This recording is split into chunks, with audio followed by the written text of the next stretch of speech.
all right. We're here with our final game of the evening, the ace match, Game 3 of Zephyr versus Johnny's Revenge. Will Johnny's team live up to their name and exact further vengeance on Team Zephyr after taking a victory in Game 1? Or will Zephyr seal it out and move on to the semis? Blaze, I think I know where Zephyr went wrong. How's Marlini that? forgot to pick Zeus, dude. Too true. Too It's true. his only hero. Jesus. Jesus. There's nothing else to say, really. I mean, it's not it's not been banned out for the past 2 games. All 5 bans. Johnny's Revenge has made the mistake of slipping through. They keep on trying to click Zeus, and it just clicks on something else, some brewmaster or whatever, and Game's Zephyr, broken. they missed their opportunity. Should just text him right now. Need more Zeus, dude. What are you doing? Where's the Zeus? Well, Lycan. Nice change of pace here for us, Blaze. We have not seen any Lycan. I just commented last game. He's been banned out every single time, and here we'll see it switched up. And for good reason. Huh? It's an amazingly good hero. Has a lot of potential and early push, even against like heroes that are good at moving around the map, responding to things. Shadow Shaman, Furion are great for pushing and defending with Wrath of Nature. It does good work against wolves, but we're still going to see Lycan do some good work in the jungle and on the towers. It's just a hero that by himself can put the team on his back and push down multiple lanes to give them this tremendous advantage. So yeah, it's been banned out. Now the Void hits the banning field, and that changes it up a little bit. Oh, yeah. Now, before we talk about the other picks coming out in this draft, I want to ask you about Radiant Lycan, because I've heard some people say that he's amazing regardless of which side he's on, and others say can be okay on Radiant, but really, all things equal, Dire is what really makes Lycan scary. Blaze, thoughts on that topic? Well, I think that I initially had the thoughts that Dire Lycan was far superior and Radiant Lycan was just a subpar alternative. But looking at win rates, looking how teams play against it and with it, I actually think that there's benefits to both. And in some cases, even it's better to have it on the Radiant side in some cases. First of all, smoking into Roshan is absolutely more surprising. On the Dire side, you're like, okay, yeah, he's gonna go. It's like 9-10 minutes. You can practically time when he's gonna go for the Roshan. But on the Radiant side, you don't really know. There's the factor where, okay, well, they're pushing top with 3 or 4. They're fighting here. Do we want to respond to this, or do we want to check Roche 3 times? And unless you have like a TA trap or something, it's hard to really continuously commit to that. Along with that, the Lycan or the Radiant jungle in general is a lot more effective for efficient farming. You get a bad spawn, you get the Hellbears or something, then you're like, okay, I'll just go over to this side and farm up this one. And it's easier to space out, easier to take advantage of. So I think in general, Lycan has a lot of merit there, and it's just really how you take advantage of it. All right. Well said. I think you're pretty much right. There are some nuances to the Radiant side, but both teams with plenty of pushing power here. Zephyr open up with the Shadow Shaman Nature's Prophet. Huge amount of pushing potential there. And then they move into the Sand King Bat Rider. So we will get to see some Bat Rider action finally today. I feel like it's been forever since I saw the Bat Rider. Yeah, I mean, the nerf wasn't like game breaking for him, and he still is a very powerful hero in his own right. But I think what they're really looking for here is a way to stun out the Lycan in the long term, pull him out of position, and ignore the fact that he has maximum movement speed. The Sprout isn't that great because Lycan will just go for a Quelling Blade, and the Shadow Shaman has trouble getting in position earlier on because he definitely doesn't farm the Blink as fast as the Bat. So it's also good for scouting Roshan. You get the clear vision in the air. You're able to see that coming and deal with it appropriately, and maybe even find some pickoffs on the Invoker. Polisan was one of the unsung heroes in the last games. Like the way he pulled off different defensive maneuvers, going in for like the EMPs and the Deafening Blast to defend their base, and just finding great openings and opportunities on that hero. He really can do a lot of work, and it's somebody that they have to respect a little bit and make sure that they can bring him down multiple times. And in part, that's what the Storm has in mind all along. Oh, yeah. We get to see one of those signature hero player combos. A little bit of that Blitz Dota Storm Spirit coming out onto the field. I am excited. It's always a pleasure to watch Blitz play Storm. Yeah, and in this lineup, like the big thing is collaboration of initiation. And right now they have so much that can accomplish that. You can just have the 10 Furion go for an seconds ultimate, and that in and of itself might put them over the threshold. But if worst case scenario, he 5 seconds teleports in remaining. himself, and you've got 3 heroes to be very active. Now I think if they hadn't already picked up 2 supports, a disruptor would Reserve be a time. really, really good pickup here. But because you almost always see Earthshaker and Ancient Apparition play as supports, it's probably not going to come out, and that's 10 a seconds considerable remaining. loss because the silence against Storm and the ability to send Furion and Batrider from whence they came, it's a pretty big deal. Yep, and was curious what that last pick would be and who would be the winter hero. And well, I had assumed it would be winter, but it looks like he'll grab the Earthshaker here. So roles getting swapped around a little bit on the side of Johnny's Revenge, it seems. Yeah, Although they might go Tide was for banned out aggressive this time. triline to put some earlier pressure out. Eosin wants to farm up the jungle as much as possible, or at least stack for himself or Batrider. So by putting out pressure on the aggressive tri-lane, farming the Earthshaker, and then having Sharky and Johnny to back him up on the Ancient Apparition Mirana, that would leave Lycan to have a perfectly... I mean, they get so much solo experience out of Invoker and Lycan. And then, of course, like I said, they put pressure where they want it 10 to seconds be. But remaining. otherwise, maybe they'll swap. Maybe they'll change it up and say... 5 seconds remaining. the Mirana goes on the offlane, and the Earthshaker plays his traditional role set. Yeah. Now, Zephyr have sort of an interesting draft in... I know, the Sorry, I didn't mean to cut you off. I was just like, I was actually really I think curious you lagged about... out for a second. You cut out, but go ahead. Oh, it's just the Windows behind the courier and everything like that. It is just going to be a raw role switch with this relatively new team. Yeah. Yeah, that was... So if Winter can't play Tide, he doesn't want to play offlane? Is that basically what I'm gathering here? No Apparently. Tide, no offlane? That seems to be somewhat of the case, but it is looking to be at least the aggressive tri-lane, so maybe he'll like just start sneaking CS here and there and be like, yeah, I can play a number 3 position in this. Yeah, at least he's in the right lane here. It will be Winter playing on the Earthshaker here, headed up top. He'll be joined by Sharky on the support Ancient Apparition, and Johnny will be farming away on the Priestess of the Moon. In the mid, Chibi going to be on the Lycan, and that puts Paulison on a safe lane Invoker, similar to what we saw in the last game, for sure. Now, what I wanted to say about 30 Zephyr's seconds draft to is battle. it seems to be all about pickoffs. They're not particularly tanky. They don't really have a great front liner, but pretty much every single one of their heroes has some serious jump potential, especially once the Sand King and the Shadow Shaman grab Blink Daggers. It's going to be non-stop initiation, so we'll see how that works out for Zephyr. Do you think that caters to their playstyle pretty well? Oh, I would definitely say so. They love to gain momentum through kills, and of course, Blitz Storm Spirit is just like a signature, like you mentioned. So I think like they're a very kill-oriented team, and getting the heroes that go right along with that is perfectly fun. The big thing is whether or not they can actually like pull it off efficiently, because there are some times where they just miscast one spell and they miss out on an opportunity, and that happens too many times. Then they're going to be falling behind considerably. For right now, though, as far as lanes go, I think they're okay. We'll see some early movement with the smoke of Eosin and Merlini to try to go and put pressure on Chibi in the mid.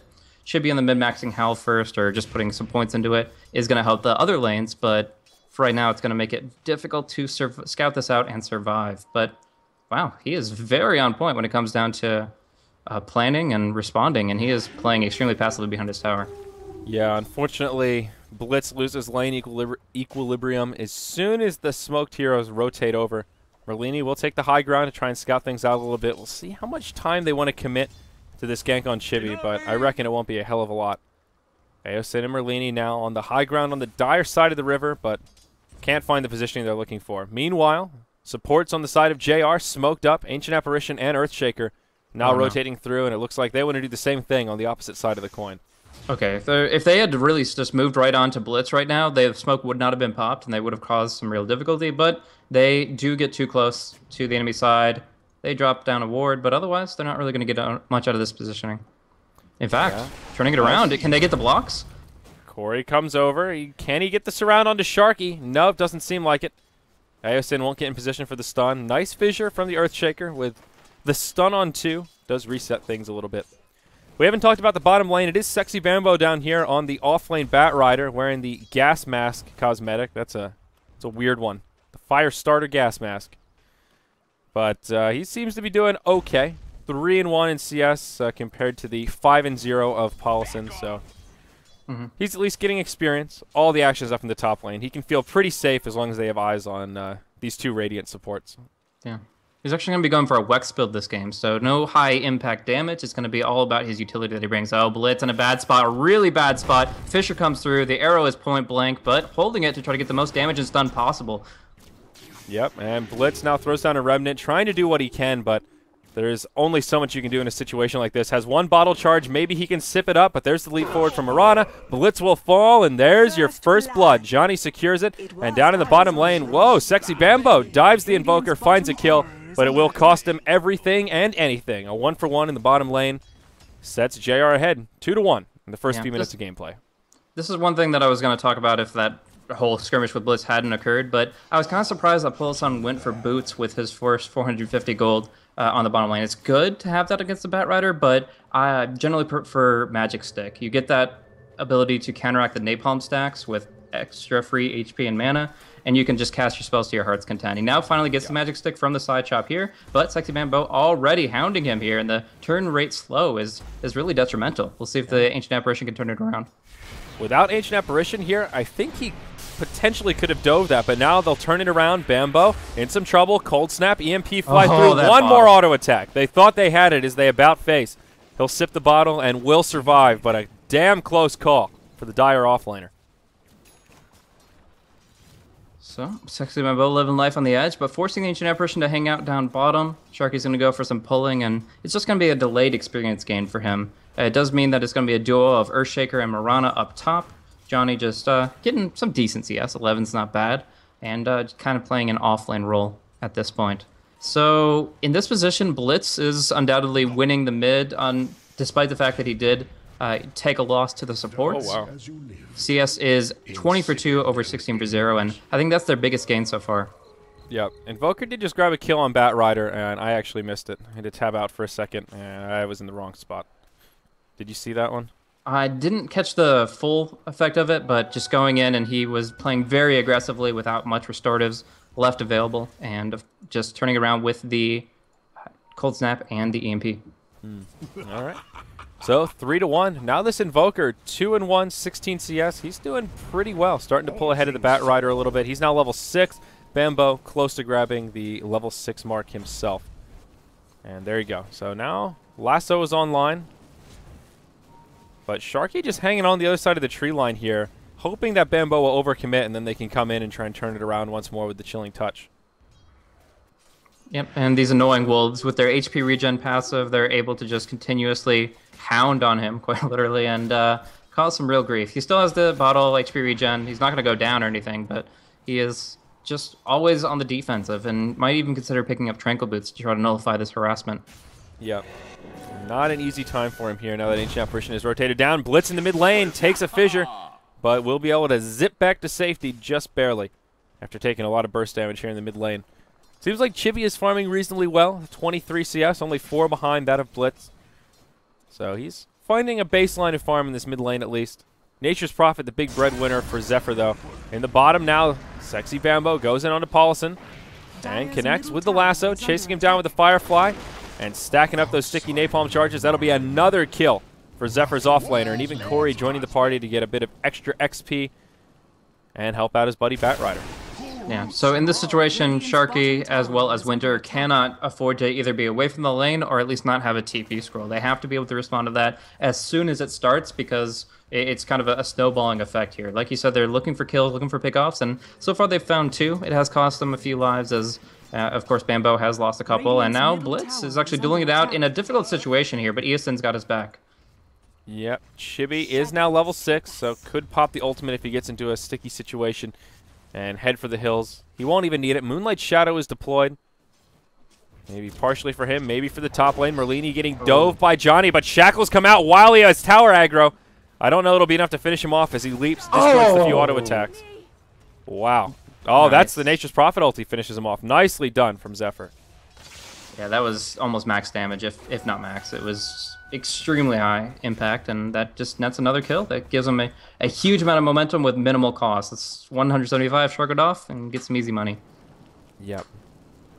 Big Merlini plays right there. Perfectly timed shackle. It wasn't just that he shackled him in tower range, it was that he shackled him before he could drop the aggro. And, of course, the tower did the bulk of the damage there. In the mid, now Chibi. He gets Electric Vortex. Burrow strike in from Aosin. Arrow flies through and connects as the Fissure interrupts him. Chibi is on the run. Blitz wants it. And, oh, he'll fall just short. 12 hit points to spare. The Lycan does live. Now Blitz on the back foot. Has enough mana for one short zip. They do lose the Sand King. And JR will just walk away with one kill as Lycan barely makes it to the well. Yeah, Bambo looking for another pickoff. Perhaps the Ancient Apparition is his target of choice. Prior to level 6 is great to delay him as much as possible, but with a Shadow Shaman here, they say why not go for Pulse on. One Napalm, he's in Hex range, and that should be a kill. Certainly should be. Lasso, Stretch Armstrong, Shackles, and an EMP come out. Oh, he misses it. Burrow Strike just misses the Ghost Walk. He'll buy a TP scroll, and Paulson will survive. It's very unfortunate that two supports roam into gank and Invoker and don't bring detection, especially since they know he's Wex. That is something that is a costly mistake. Sometimes you're really pinching those pennies. Mid lane, Johnny gets initiated on by Blitz, but the leap back, not enough. And Blitz will secure a kill, levels it out 4-4. And a much-needed kill. Blitz regaining some momentum here, working on his power treads, and actually will have enough to pick him up now. Bambo, no lasso available, but still maintaining presence here in the bottom lane. Chibi has pulled a rotation, and it's now Lycan in the safe lane, trying to find as much farm as he can, but Bambo will pull the creeps and just keep shoving into this tower. Yep, imperative to keep farm up for his Blink Dagger. He's at a decent position now in his item progression that he'll go for it as his next pickup, but still wants it before the Lycan starts, going for push plays where he can just evade with Shapeshift, if not for the Blink Lasso. And Corey has found a lot of farm. He was the CS leader for a while and now #1 on net worth. Went for the fast phase boots and Basilius and now just straight into Hand of Midas. A decent timing on him, and that early farm certainly paying dividends. So Zephyr will have some pushing power, no doubt. And Johnny, how's he doing? His farm is kind of mediocre. He's the lowest of the non-supports, if that makes sense. Yeah. So bottom of the pack, and not really ideal given that he had so much farm priority up top with two supports nearby. I mean, they rotated pretty early on, so I still would consider this an off-lane Mirana, but it's really those two deaths that set him back so substantially. Getting picked off twice, despite having such a great escape and leap, it just shows a little bit of overconfidence that has cost him dearly. So maybe he'll be able to rubber band back a little bit. Mirana's not one of those heroes that flash farms until she gets some good levels going, but we'll see the Moonlight Shadow come out, and maybe a surprise attack, though everybody has retreated. It seems that Zephyr has found them out. Yeah, they had vision of it on multiple lanes, so I'm not really sure what the plan with that Moonlight Shadow was. Maybe they were hoping to jump on the Bat Rider. Bambo was positioned pretty appropriately and didn't give them an easy opening. Tornado does connect, but no follow-up on the Bat. Instead, Hal just used, and that'll force the Glyph from Zephyr as this bottom tier 1 tower takes some early pressure. Oh, those wolves are so annoying, though. We're leaning down to half health from wolves alone, and they don't cost him anything. They keep on regenning, and he just keeps on bottling up new runes. So he's going to keep spamming that out, and it's going to put damage on towers, and as we see, they're actually flanking in, trying to find the Rasta once again. Yep. And up top, Blitz now finding some room to farm, and Paulson also getting some room to farm down here in the bottom lane. Sort of a quiet game out of the gate. Both sides just seem focused around getting their initial farms and grabbing kills whenever convenient, but still haven't seen too many big rotations. Blitz get in trouble. Oh, he gets cold snapped up top, and that'll delay him. Takes all of his mana from the EMP. Has enough for one short ball of lightning. Could possibly disjoint something. Will they dive it? TP coming in, and Blitz will fall to the fissure around the side. Beautifully played by Winter as he secures the kill. And that was extremely impressive between Johnny and Polasan as well. That Invoker getting cold snaps and right-clicks, perfect timing to prevent the ball lightning, get the EMP mana drain, which is the only way that they could bring him down. And it was imperative as well that they got the Mirana mini-stun from that arrow. Now on bottom. Sharky's going to try to tango through, but he's already got 3 napalm stacks. It's so hard to run. And he is going to be dropped down, evening the score once again. In mid. Flame break for the win, but in the mid now, Lycan dives the Shadow Shaman, secures the kill onto Merlini, now goes for the tower. Meanwhile, in the jungle, Aosin and Paulson going at it. He will go invisible, no detection on the Invoker, and now Blitz wants to defend mid. Electric Vortex onto Chibi. No ultimate available, has already used it to secure that kill on the Witch Doctor. Flame break to interrupt the TP out, and Chibi left all alone. He will fall. Storm Spirit secures the kill. Now Paulson goes back into Ghost Walk, and still no detection. Yeah, that's quite surprising. I mean, the Shadow Shaman does have it, but Merlini's back in the base. Oh, he just Essential died. work. Okay, so they do have some detection, but yeah, unfortunate. Unlucky that he was the one that had died just moments prior. Invisibility. Yeah, I mean, Zephyr? Eosin doesn't want to keep on spamming out money for wards. Actually, Ice Blast going for Eosin in the fountain. He should be going down. Walks right into it. Yep, that's a dead Sand King. Merlini And he getting really wants pinged to out stay in the for Blink. mid. Paulison looking for the wraparound. He doesn't have much mana here. Has some wand charges. And now Earthshaker will join the fray. Merlini, cold snapped, fissure, couple of right clicks to commence, and Shadow Shaman will take a tumble. But while that's happening, Bat Rider finds some farm in the top lane and secures his Blink Dagger here just shy of the 13-minute mark. Yeah. So if we look at the net worth graph right now, it kind of is showing us the good, the bad, and the ugly of both teams' situations. Zephyr right now are top 3 of the top 4 slots on net worth, just narrowly. But that means they have the Blink Dagger on Bat Rider, that they have Gold Momentum on Furion, who can do, of course, a lot in the hands of Corey. And then, of course, that Blitz is kind of snowballing. But the issue is that their supports are so darn low. Sand King doesn't have his Blink Dagger for 600, 700 more gold, and he just hasn't been able to get enough to face time with the jungle to make up for those losses and finish that off. In the meantime, though, Blitz, of course, takes the advantage of his early damage boost from these Oblivion Staves, and he will be able to single out the Ancient Apparition, no problem. Yep, one of those easy kills, nice squishy support, and that's the kind of stuff Blitz needs to continue doing if he wants to ball out of control here. Looks like he'll be well on his way to a decent Orchid timing, though. Almost has that second Oblivion Staff complete. So just a recipe and a Sage's Mask away.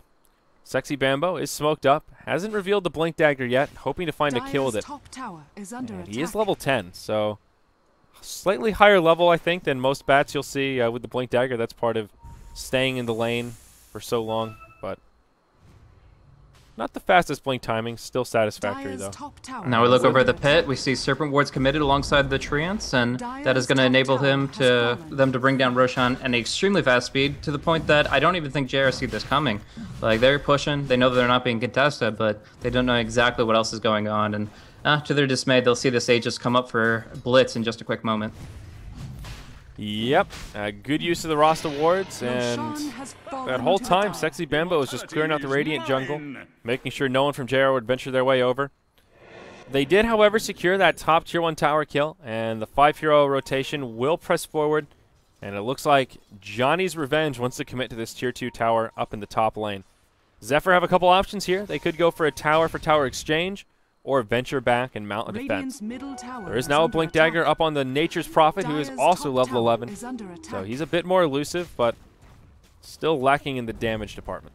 This is a double damage Storm Spirit. It's going to be as YOLO as can be with this Aegis. Even without the Orchid, he's going to do devastating damage. Johnny, caught inside of the lasso, will leap back to safety. Moonlight Radiant's Shadow middle deployed. tower is There under should be attack. a sentry, 2 sentries still on the Shadow Shaman. So there is some hope for Zephyr. Dusk gets deployed as well. Tornado, EMP, well, off the mark. Merlini actually gets clipped by the EMP and he falls. Now Blitz comes forward, but Fissure hits him in the face. That procs the Aegis straight away from the dunk.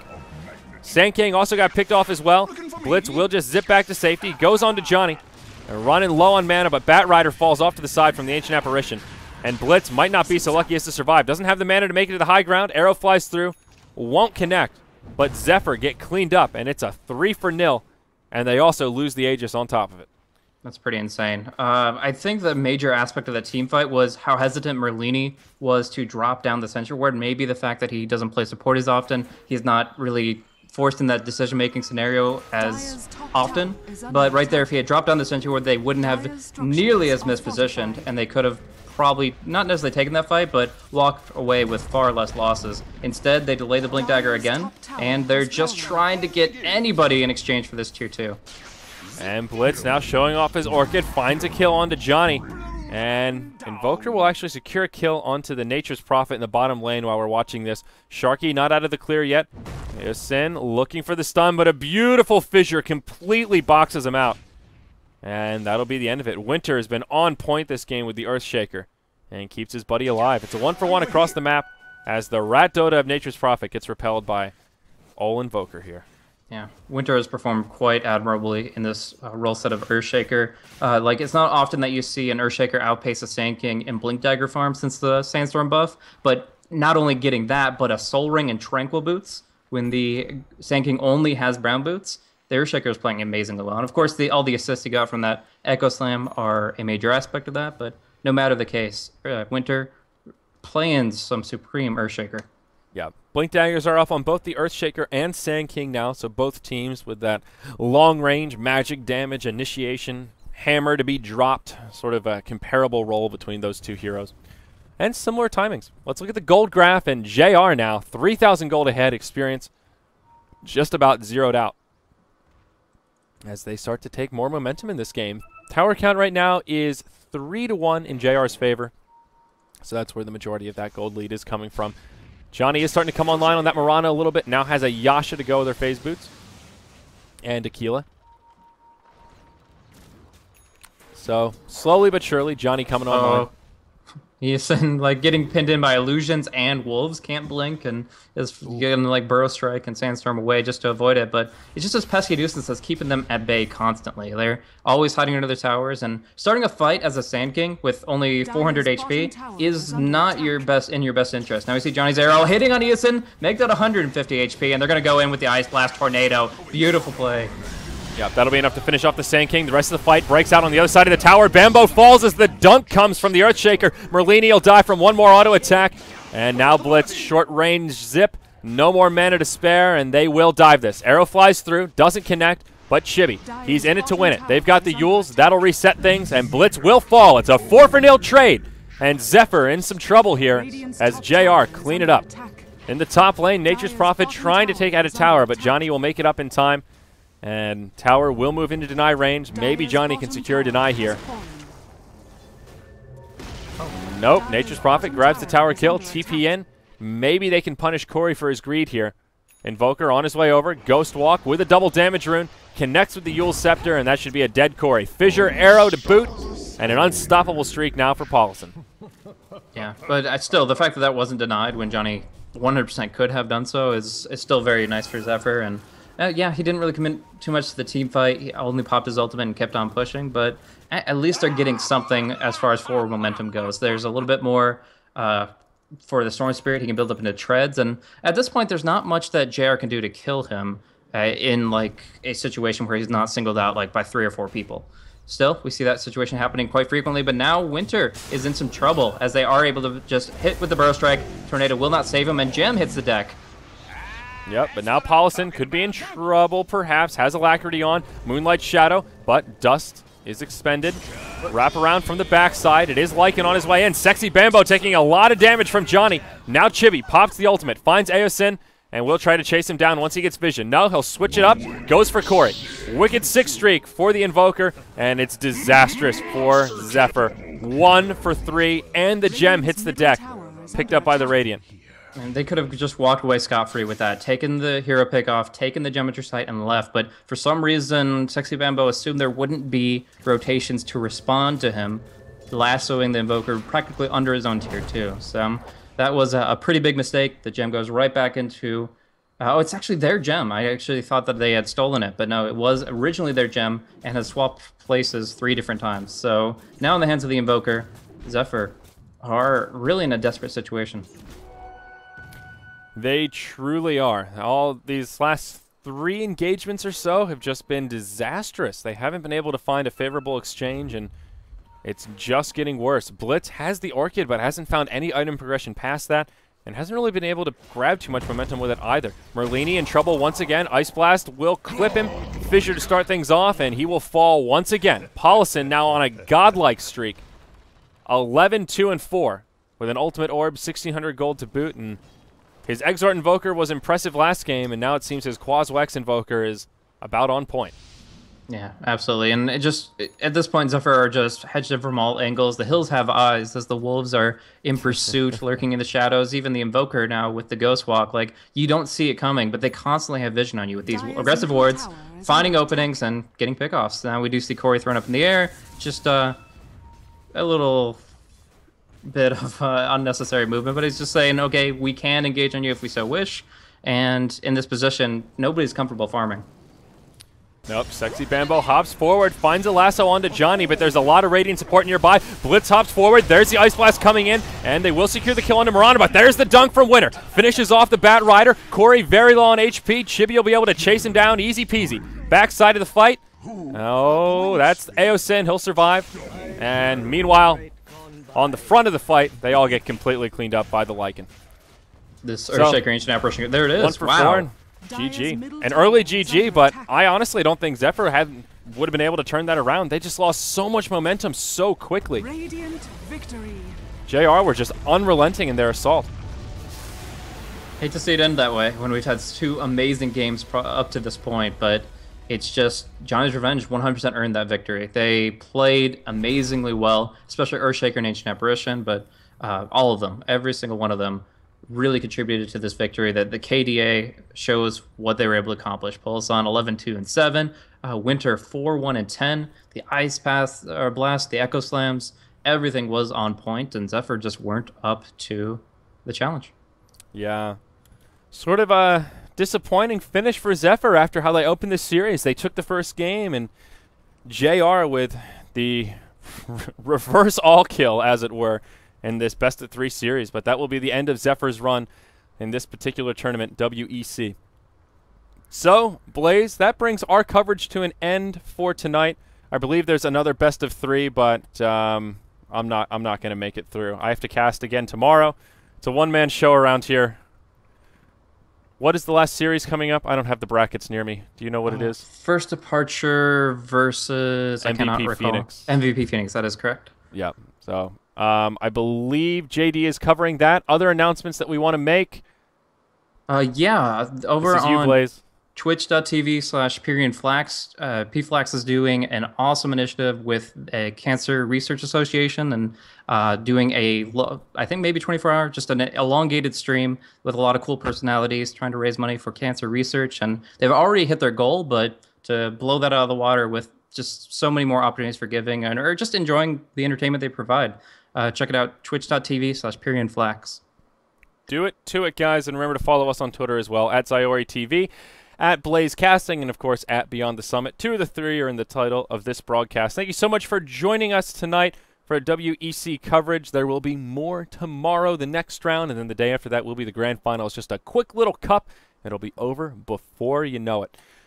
But until then, guys, take care, enjoy yourselves. We'll see you later.